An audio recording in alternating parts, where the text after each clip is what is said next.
Okay, the question to consider here is whether sleep is a fundamental human right of due process in the United States. All right. Other countries like India have ruled, it's a democracy, that sleep is a fundamental human right. The United States has not ruled either way so far, although there is one case called State versus Sturch, in which a homeless man who lives in Hawaii um, was using his van as a place to sleep in public areas, and he represented himself pro se. It went all the way up to the Supreme Court of Hawaii.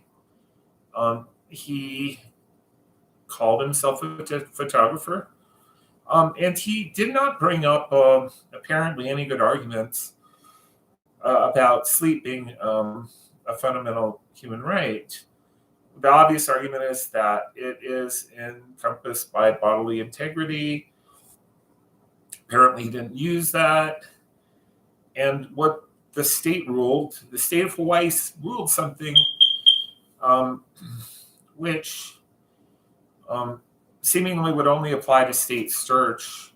And it's questionable even whether it applies to state Sturch, even though it occurred in state Sturch, because the way that it was set, it's like a diamond set in a brocade or whatever. It's important how something is ruled. Now we all know that we have the Second Amendment right to bear arms, for example, but we know that Trump supporters don't have the right to bring guns to Trump rallies. We all know that we have, at least in Colorado, the fundamental right to intrastate travel. That is to travel, walk around freely within a state. And yet we also know that we don't have the right to trespass on somebody's property. We know we don't have the right to cross a crosswalk when the light is red. These are examples of human rights with conditions, external extras imposed upon them. And what the state of Hawaii ruled was that sleeping on public property is not a fundamental human right. Now, that's not the way these things work usually. You want to isolate the right from the external conditions imposed upon it. We all know that fundamental rights, due to due process, are subject to being restricted by the government if they have a compelling interest that is narrowly tailored and leastly restrictive in the interests of the greater good. That this enables the government to get people to cooperate, to stamp out things like, say, I don't know, pandemics. Um, those are the conditions. And state Sturch imposed an extra condition upon it. All right, so what is a fundamental human right? So a fundamental human right is something in U.S. law that comes from due process. What are human rights? What are rights of people in the United States? Well, there are more than just fundamental due process rights. There are First Amendment rights, right, which lie outside of due process. Due process comes from the Fifth Amendment for the federal, 14th Amendment for the states. And so that's one of them.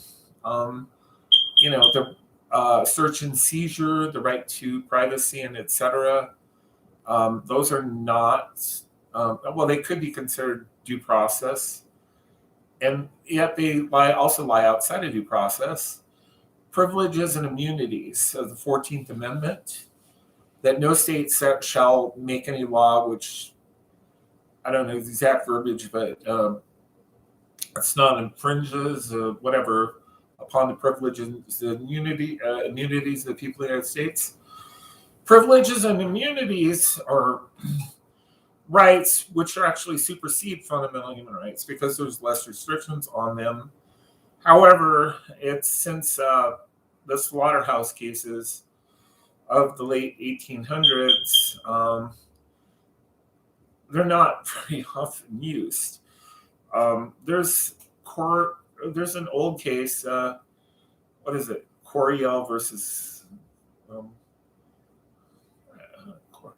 anyway, they used to be fairly well defined until then. Right now, they're not used too often. And I don't know what they are. I'd have to do a very thorough analysis to actually figure out what they are. I think there are people out there who think they know what they are. Like I think Justice Thomas, who really loves that clause, knows what they are, or thinks he knows what they are.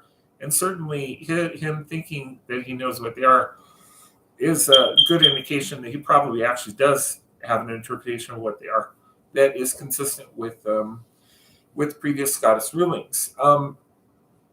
So I think that it's a shame, to be honest, that the slaughterhouse cases were analyzed that way. The right to work.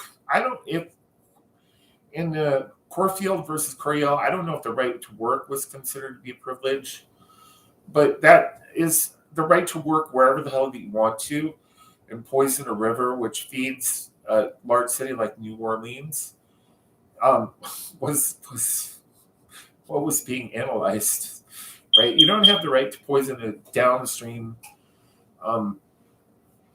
city, even if you do have the right to work. So, getting back to what I'm talking about here,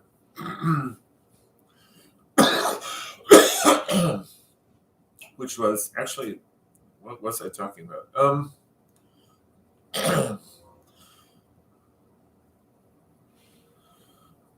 I should have a description of what the hell I'm talking about somewhere so I can see it.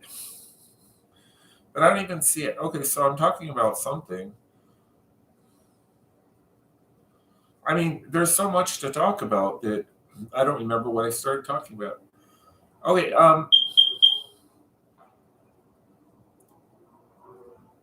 oh, yeah, whether sleep is a fundamental human right. Okay. So State versus Sturch ruled ruling can be ignored.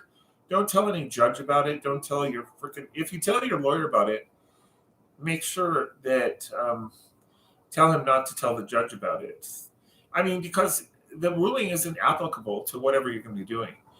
Okay, so here's an argument for sleep being a fundamental human right. Okay, the right to bodily integrity has been ruled to be a fundamental human right. This originates from where some cops bust down a door, went to a dude, ran up the stairs. The dude had some pills. The dude swallowed some pills. It was an illegal entry. The cops tried to get them out of his throat. That didn't work.